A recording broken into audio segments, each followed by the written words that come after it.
शुभ प्रभात. प्रभू येशू ख्रिस्ताच्या नावात विश्ववाणी परिवाराकडून आम्ही मार्गाकरिता प्रकाश कार्यक्रमात आपले सहर्ष स्वागत करीत आहोत. येईल एके दिवशी राजांचा राजा, तयार आम्ही होऊया. प्रियजन मुचे येशूला स्वीकारणार, त्यांना तयार करणार. तयार तुम्ही व्हा, तयार त्यांना करा, आगमन जवळ आले. तयार तुम्ही व्हा, तयार त्यांना करा, आगमन जवळ आले.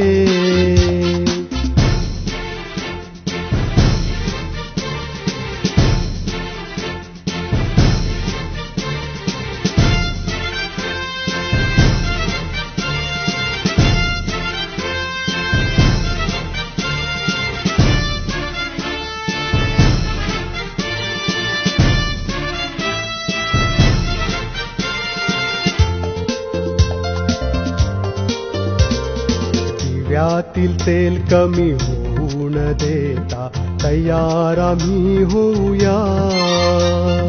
मोहरांना मातीत न लपविता, तयार आम्ही होऊया. प्रियजन आमुचे येशूला स्वीकारणार, त्यांना तयार करणार. तयार तुम्ही व्हा, तयार त्यांना करा, आगमन जवळ आले. तयार तुम्ही व्हा, तयार त्यांना करा, आगमन जवळ आले.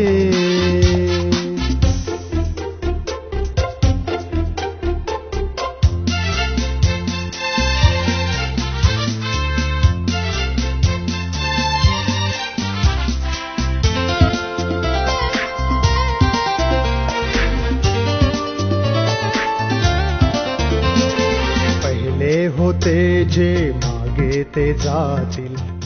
आजच्या मननाकरिता देवाचे वचन एजरा अध्याय 6 15 ते 19 ही वचने. एजरा अध्याय 6 15 ते 19 ही वचने. ते मंदिर दर्यावेश नावाच्या कारकिर्दीच्या 6व्या वर्षी अदार महिन्याच्या तृतीयेस पुरे झाले. तेव्हा इस्रायल लोक म्हणजे याजक, लेवी व बंदिवासातून परत आलेले लोक यांनी देवाच्या मंदिराची प्रतिष्ठापना मोठ्या उत्साहाने केली.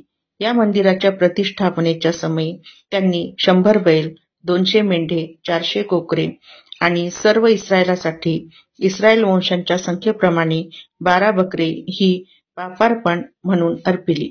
मोशाच्या ग्रंथात लिहिल्याप्रमाणे याजकांची त्यांच्या वर्गाप्रमाणे आणि लेव्यांची त्यांच्या क्रमाप्रमाणे यरुशलेम येथील देवाच्या सेवेप्रित्यर्थ योजना केली. पहिल्या महिन्याच्या चतुर्दशीस बंदिवासातून परत आलेल्या लोकांनी वल्हांडण सण पाळला.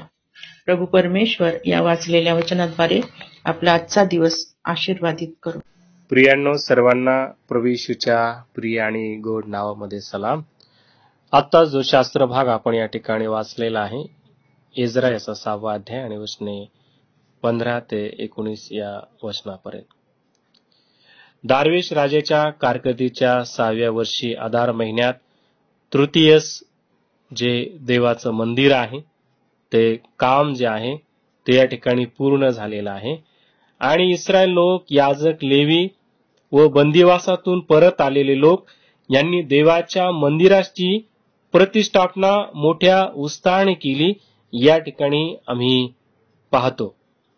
आणि म्हणून ज्या वेळेस लोक देवाकडे वळतात, पश्चातापी रूपी अंतःकरणाने देवाकडे जातात, देव त्यांना त्याच्यातून बाहेर काढतो.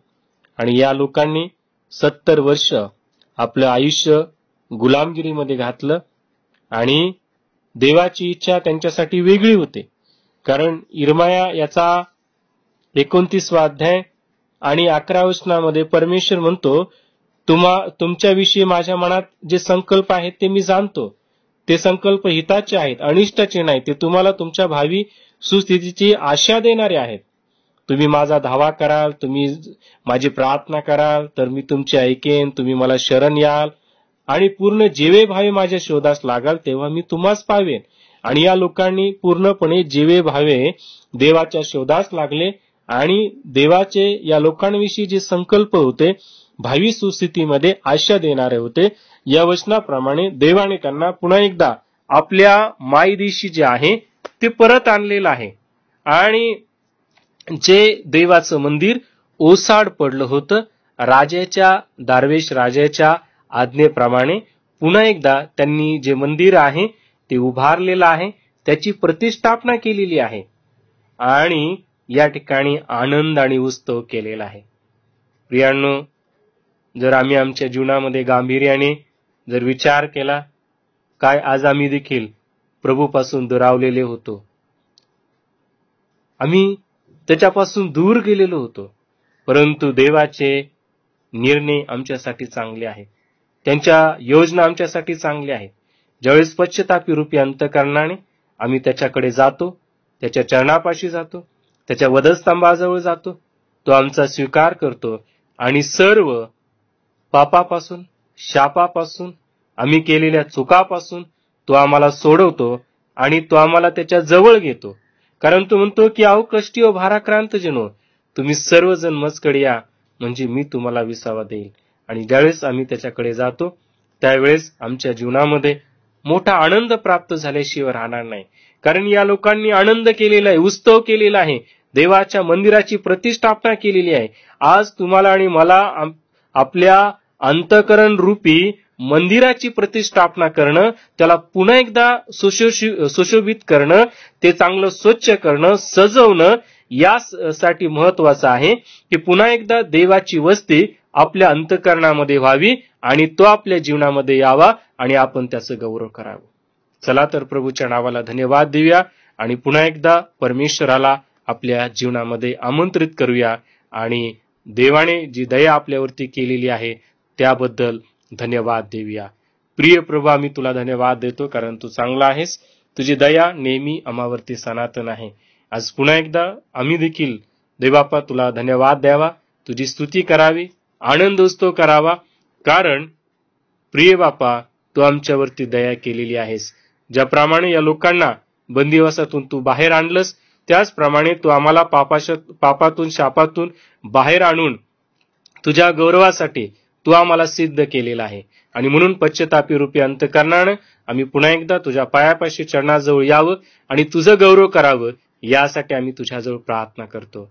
आजचा संपूर्ण दिवस, वेळ, क्षण सर्व काही तुझ्या स्वाधीन आणि अधीन करून तारणाऱ्या येशूच्या नावामध्ये ही लहानशी विनंती करतो म्हणून तू ऐक. आमेन. तयार करणार, तयार तुम्ही व्हा, तयार त्यांना करा, आगमन जवळ आले. येईल एके दिवशी राजांचा राजा, तयार आम्ही होऊया. प्रियजन अमुचे येशूला स्वीकारणार, त्यांना तयार करणार. तयार तुम्ही व्हा, तयार त्यांना करा, आगमन जवळ आले. तयार तुम्ही व्हा, तयार त्यांना करा, आगमन जवळ आले. तयार तुम्ही व्हा, तयार त्यांना करा, आगमन जवळ आले. माझ्या दुःखात माझे सांत्वन हे आहे की तुझे वचन मला नवजीवन देते. आमचा टोल फ्री नंबर 1800-2700-333. आम्ही आपणासाठी या नंबरवर प्रार्थना करण्यास उपलब्ध आहोत. धन्यवाद.